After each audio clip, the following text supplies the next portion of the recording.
sorry for what happened day before yesterday. I mean, I felt very bad. ఎప్పుడు కూడా అంత డిజార్గనైజ్డ్గా జరగలేదు. We sacked the, we fired the media event manager, managing company we sacked because of the fiasco. But now, as I promised, I got everyone here, and thanks Alia. Actually, today she had shoot, but we forced her to cancel and come here for the press meet. Thanks Alia for that. And the house is open for questions. Whatever you ask, we are ready to answer.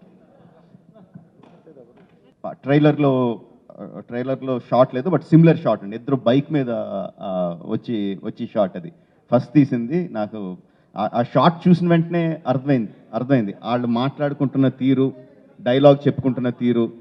Yes, వీళ్ళ మధ్యన friendship అనేది ఫెంటాస్టిక్గా work out అయిపోద్ది అనేది first shot పెట్టినప్పుడే అర్థమైపోయింది.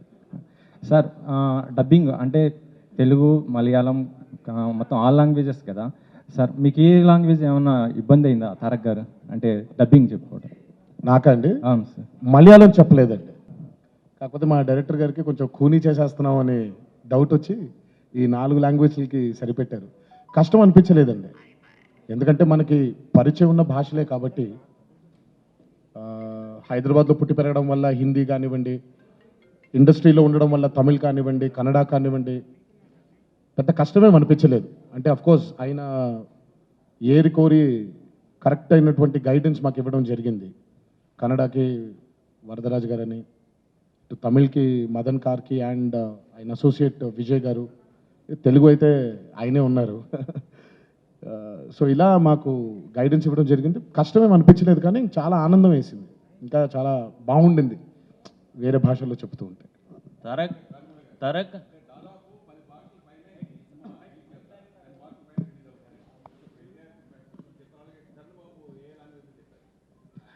10 language సబ్సీక్వెంట్గా వాళ్ళు dub చేస్తారు మిగతా లాంగ్వేజెస్లోకి. అది ఆబ్వియస్లీ డబ్బింగ్ మన హీరోస్ కాదండి, వాళ్ళ డబ్బింగ్ ఆర్టిస్టులు చెప్తారు. మన హీరోలు చెప్పింది obviously Telugu, Tamil, Kannada and Hindi. Hi team Triple R. Hi, good morning. This is Prema from TV9. Keeping Alia in mind, I'm asking this question in English. అందరికీ నమస్కారం. బాగున్నారా?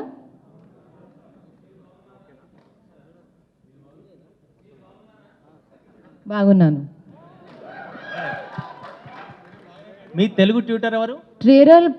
ట్రైలర్ పగిలిపోయింది కదా, ముంబైలో మాకు పిచ్చెక్కింది. To answer your question, ma'am, I feel very grateful to be able to wake up and go to work every day amidst the pandemic, especially since you mentioned, because there was a loss of livelihood, there was a loss of jobs, there was a loss of time. So yes, keeping in mind the protocol, masks, just general sanitization, that was happening. But for me, I've always felt very grateful going to work, being in this profession, because it's been a dream and it's come true. And to be working on an S.S. Rajamouli film amidst the pandemic and still going and seeing the dedication of the crew to get the film in, get the film right, was truly very inspiring, and I feel very grateful for every moment. Rajamouli గారు, ఇద్దరు young హీరోలు ఈ pandemic ముందు ఎంత ఉత్సాహంతో ఈ cinema మొదలుపెట్టామో మీ అందరికీ తెలుసు. మేము కూడా అంతే ఫీల్ అయ్యాం ఈ సినిమా మొదలైనప్పుడు. సడన్గా ఈ పాండమిక్ వచ్చినప్పుడు మేమే కాదు, హోల్ వరల్డ్ ఎంత బాధకు గురైంది. కష్టాలు ఇవన్నీ ఉన్నా 2.5 years బిగపట్టుకుని మీ అందరూ ఇంట్లో కూర్చున్నా, అందరూ రికవర్ అవ్వాలి, తొందరగా దీని నుంచి బయటపడాలని ఉన్నా, ఏదైనా ఒక్క పాయింట్ మమ్మల్ని అందరినీ ఉత్సాహం పోకుండా తిరిగి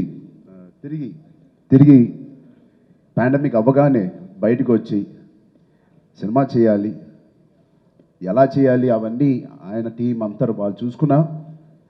ఏ జోష్తో అయితే మొదలుపెట్టామో దానికి 2 జోష్తో మేము తిరిగి వచ్చాం. అది కేవలం RRR అనే ఒక సినిమా కోసమే. ఆయనతో తిరిగి పనిచేయడం, ఈ సినిమా, ఈ ట్రైలర్ మీరు అందరూ చూస్తే ఎంత ఆనందపడతారని మాకు అవి ఊహించుకుంటూ తిరిగి మేము సెట్లో అడుగుపెట్టి అంతకన్నా ఎక్కువ ఉత్సాహంతో మేము పనిచేసాం పాండమిక్ తర్వాత. సార్ రాజమౌళి సార్, నేను డెఫినెట్లీ గాట్ ఇట్ ఆల్సో. ప్రతి జీవికి ఒక హోప్ ఉంటుంది, రేపు బాగుంటుంది, మర్నాడు బాగుంటుంది అని. సో అలాగే మా యాక్టర్ జీవులకు కూడా అదే హోప్. ఏదో రోజు ఈ పాండమిక్లోంచి బయటపడి త్వరగా RRR సెట్లోకి వెళ్ళి ఆ జీవి కన్నా హోప్లో మేము కూడా భాగం అవ్వాలి అని. So we were all hoping and as humans are any living form on this planet lives with that ray of hope. And today we are. And finally, it's in front of you. So that hope drove us. That's our hope and one man's hope. Of course ప్రపంచం అందరికీ వచ్చిన problem.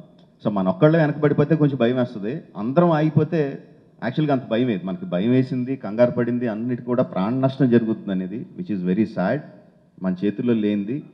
But దాన్ని తీసి పక్కన పెడితే అది ఒక రకంగా ప్రకృతి మనందరినీ, అయ్యి బాబు ఓ తెగ పరిగెడుతున్నావు, ఎక్కడ పరిగెడుతున్నావు ఒకసారి ఆగు, ఏంటి ఎక్కడ పరిగెడుతున్నావు చూసుకో, ఒకసారి ఆలోచించుకొని మనకి వేసిన ప్రశ్నలాగా అనిపించింది. ఆ ప్రాణ నష్టం, ఆ భయం అదంతా తీసి పక్కన పెడితే అపార్ట్ ఫ్రమ్ దట్ నాకు పాండమిక్లో నేను పర్సనల్గా నేను కానీ మా ఫ్యామిలీ కానీ ఎఫెక్ట్ అయింది లేదు. యాక్చువల్గా గట్టిగా చెప్పాలంటే ఎంజాయ్ చేసాం అందరం కలిసి ఒక చోట కూర్చొని ఒకసారి భోజనం చేసి కబుర్లు చెప్పుకొని.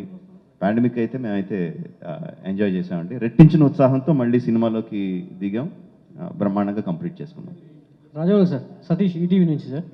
సార్ ఈ సినిమా గురించి ప్రపంచం అంతా అంటే మీ వ్యక్తిగతంగా సార్, అంటే జనరలైజ్ చేసి చెప్పారు, వ్యక్తిగతంగా ఒక దర్శకుడిగా మీకు ఎలా ఉంది? అసలు ఏమి లేదండి. లైక్ ఐ సెడ్, జరిగిన ప్రాణ నష్టానికి విపరీతమైన భయం, బాధ అవి కలిగినాయి. అవి తీసి పక్కన పెడితే వ్యక్తిగతంగా హ్యాపీగా ఎంజాయ్ చేసాం. సినిమా గురించి కూడా లైక్ ఐ సెడ్, మన ఒక్క సినిమా ఆగిపోతే భయపడతాం, కానీ మొత్తం అన్ని సినిమాలు ఆగిపోయినప్పుడు, ప్రపంచమే ఆగిపోయినప్పుడు పెద్ద భయమే లేదు. ఎందుకంటే అందరం ఆగాం, మళ్ళీ అందరం మొదలు పెడతాం. So it's a pause, not a stop అని అయితే అనిపించింది. అండ్ ఒకసారి కాదు, అసలు నాకు కనపట్లేదు. మళ్ళీ మీకు మీరు చెప్పాలి, ట్రైలర్ రిలీజ్ అయిన తర్వాత ఎలా కూర్చోయని మీరు అనుకుంటున్నారో చెప్పండి. బలంగా కూర్చుకున్నాయి అంతే ఆన్సర్. ఇంకా రాజమౌళి గారు దాచిపెట్టిన ఇంకా ఆయుధాలు చాలా ఉన్నాయి. అది ఆబ్వియస్లీ మొత్తం సినిమా అంతా ట్రైలర్లో చూపించలేం కదండి, సినిమాలో ఇంకా చాలా పెద్ద ఆయుధాలు ఉంటాయి. ఆబ్వియస్లీ రాజమౌళి గారు, తారక్ సార్ టైగర్ ని మీరు భయపెట్టారా, మిమ్మల్ని రాజమౌళి గారు భయపెట్టారా ఆ సీన్ చేయడానికి? ఏదండి రాజమౌళి గారు భయపెట్టారా? అక్కడ కనిపించిన టైగర్ అయినేనండి, ఆయన లేడు అక్కడ. సో బేసిక్గా అలా గర్జిస్తూ వాళ్ళ ముందుకు వచ్చింది అయినే అనుకోండి. సరే నేను పాపం పరిచయస్తుడు కాబట్టి పరిచయస్తుడు పుల్లేది, నేను కూడా ఒక కరు పరిచయం. సార్ తారక్ గారు, సార్ నమస్తే సార్, నేను నమస్తే తెలంగాణ మధు సార్. సార్ ఈ కొమరం భీమ్గా నటించడానికి, మీరు తెలంగాణ యాస నేర్చుకోవడానికి, ఒక కొమరం భీమ్గా మిమ్మల్ని మీరు మౌల్డ్ చేసుకోవడానికి ఎలాంటి హార్డ్ వర్క్ చేశారు? ఎలాంటి? ఇట్ వాస్ వెరీ డిఫికల్ట్ అండి. అంటే స్వతహాగా కొంచెం మనం తెలుగువారయ్యి ఆ పాత్ర గురించి, ఆయన ప్రత్యేకత గురించి, కొమరం భీమ్ గారి ప్రత్యేకత గురించి తెలిసినప్పటికీ కొన్ని మనకి తెలియనివి చాలా ఉంటాయండి. మనకు అన్నీ తెలియవుగా, అక్కడ ఆయన చాలా హెల్ప్ చేశారండి. యాజ్ అ డైరెక్టర్ కేవలం ఊరికే మనకి తెలిసిందేంటి, ఆయన చెప్పిన కథలోనే ఫలానా టైంలో పుట్టారు, ఫలానా టైంలో కనిపించకుండా వెళ్ళిపోయారు, దాని తర్వాత వచ్చి నిజాం సర్కారు వైపు ఆయన పోరాడారు, తర్వాత ఆయన వీరమరణం పొందారు అనేది తెలుసు మనకి. But the depths of his character, ఆ గోండ్ల ఇందులో పుట్టినటువంటి మనిషికి ఎలా ఉంటుంది, ఆ థింకింగ్ ఎలా ఉంటుంది, తన బిహేవియర్ ఎలా ఉంటుంది, అడవిలో పెరిగిన మనిషి నడక ఎలా ఉంటుంది, నడవడికి ఎలా ఉంటుంది, ఇవన్నీ యాజ్ అ డైరెక్టర్ చాలా ఇంజెక్ట్ చేయడం జరిగిందండి. దానితో పాటు మెంటల్ ట్రాన్స్ఫర్మేషన్తో పాటు ఫిజికల్ ట్రాన్స్ఫర్మేషన్, అది కూడా ఆయన పుణ్యమేనండి. మామూలుగా ఎలా ఉంటుందంటే మనం బాగా కండలు పెంచేసిన తర్వాత మనకి తెలియని ఒక కాన్ఫిడెన్స్ మొదలైపోతుంది. బట్ ఆ కాన్ఫిడెన్స్ని క్యారెక్టర్ యొక్క స్థితిగతులతో, మైండ్తో ఎలా ఉంటాడు తను, లేకపోతే ఏదో కండలు ఉన్నాయి కదా అని బోస్ట్ చేసుకోవడం ఉండదు. కండబలం కంటే గుండె బలం చాలా ముఖ్యమైనది అని అంటూ ఉంటాం కదా మనం. So he really as a director అంటే he really help me a lot. చాలా అంటే ఆ క్యారెక్టర్ గురించి అర్థం చేసుకోవడానికి. సో ప్రతి సినిమాకి శ్రమ ఉంటుంది, ఈ సినిమాకి ప్రత్యేకించి ఇంకొంచెం శ్రమ పెట్టడం జరిగింది. సార్ రాజమౌళి గారు, this is Shakti Prajasakti sir. ఇక్కడ ఫాలోయింగ్ వేరు, ప్రభాస్ అండ్ రానా. బట్ ఈ సినిమా తీసినప్పుడు ఇద్దరు మాస్ ఫాలోయింగ్ మామూలుగా ఉండదు. అలాంటివి చేసినప్పుడు ఎక్కువ తక్కువ అసలు ఎట్లా మీరు దాన్ని కన్విన్స్ చేయాలని మీకు ఏమైనా అనిపించిందా? గతంలో కృష్ణ శోభన్ బాబు మహాసంగ్రామం సినిమా తీసినప్పుడు అప్పుడు ఒక వర్గం ఫ్యాన్ హర్ట్ అయ్యి గొడవలు జరిగినాయి. ఇప్పుడు దీన్ని మీరు ఎలా ఫుల్ఫిల్ చేయగలరు అనే కాన్ఫిడెన్స్ వచ్చింది?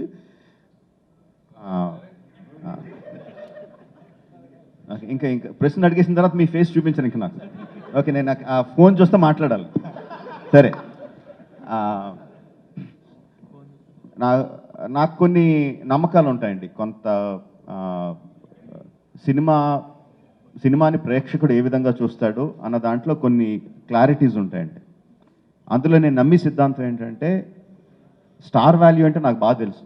నేను ఎంత పెద్ద డైరెక్టర్ అయ్యింది స్టార్స్ని ఫ్యాన్స్కి ఆడియన్స్కి బాగా చూపించే. But at the same time ఎంత పెద్ద స్టార్ అయినా సరే, ఎంతమంది స్టార్లు ఉన్నా సరే, వాళ్ళు ఉత్సాహంగా జనాల్ని థియేటర్కి రప్పించగలరండి. ఒకసారి థియేటర్లో కూర్చున్న తర్వాత లైట్స్ ఆఫ్ అయిన తర్వాత ఆ స్టార్లు మాయమైపోతారు. కథ నడిపించాలి సినిమాని.